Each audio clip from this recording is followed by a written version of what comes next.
சர்வாதிகார சண்டாளி, ஜனநாயக கொலைகாரி, முக்காடு போட்ட முசோலினி, 20ஆம் நூற்றாண்டின் ஹிட்லர், இந்திராவையும் இந்திரா கட்சியையும் குறைந்தபட்சம் இந்த தமிழ் மண்ணிலிருந்து வேரோடும் வேரடி மண்ணோடும் தூக்கிடுவதற்காக மட்டும்தான் இந்த கருணாநிதி நடமாடுகிறான். சொன்னாரா? சொன்னாரு. பேசினாரா? பேசினாரு. அதுக்கப்புறம் ஒரு 3 மாசம் கூட ஆகல, நேருவின் மகளே வருக, நிலையான ஆட்சியை தருகன்னு சொன்னாரா? அதனால கூட்டணியில இப்ப பேசுறதா நாளைக்கு வரும். அது திட்டம் போட்டு இன்னைக்கே பண்றாங்க. என்ன விவசாயமா பண்றோம்? நான் திரும்பி உங்களை கேட்கிறேன், பாஜக எதுக்குறதா அந்த கூட்டணி சொல்றீங்களா? பாஜக என்கின்ற கட்சி முதலாக எம்எல்ஏ வந்து எப்படி வந்து சொல்லுங்க. திமுக தான் 4 பேரை எம்எல்ஏ ஆக்கியதா இல்லையா? திமுக கூட்டணி தான் முத சட்டமன்றத்துக்குள்ளே வர்றாங்க. அதுக்கப்புறம் வாங்க மதவாத சக்தி பாஜக.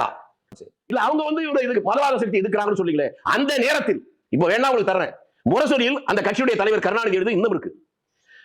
ஆர்எஸ்எஸ் தான் பிஜேபி மூலம். ஆர்எஸ்எஸ் மதவாத சக்தி, மக்கள் விரோத சக்தி என்று பல பேர் பேசுகிறார்கள். உண்மை அது அல்ல. திராவிடர் கழகம் எப்படி சமூக சீர்திருத்த இயக்கமோ அதை போல ஆர்எஸ்எஸ் ஒரு சமூக சீர்திருத்த இயக்கம். அவர்கள் மீது இந்த குற்றச்சாட்டை சொல்வது சரியல்ல அப்படின்னு தட்டுமா? இந்த சர்டிபிகேட்டை ஆர்எஸ்எஸ் காரங்க கூட கொடுத்ததில்ல. அதனால கொள்கை சித்தாந்தம் அப்படித்தான் போடுது. அப்படி அதை நம்புறதுக்கு நான் பைத்தியக்காரன். நீங்க எப்படி அன்னைக்கு வந்து ஒரு குறைந்தபட்ச செயல் திட்டத்தை வகுத்தாங்க கருணாநிதி. காமன் மினிமம் புரோகிராம் வகுத்தாங்க போனாங்க. இன்னைக்கு பிஜேபி இப்ப நாளைக்கு ஒரு காமன் மினிமம் புரோகிராம் ஒத்துக்கிட்டால போயிடுவாரா? உங்க வார்த்தைப்படி காமன் மினிமம் புரோகிராம் ஒத்துக்கிட்டனால போனாங்க. நாளைக்கு மோடி ஒத்துக்கிறாரு, அப்ப போயிடுவார். அப்படின்னு அர்த்தம்.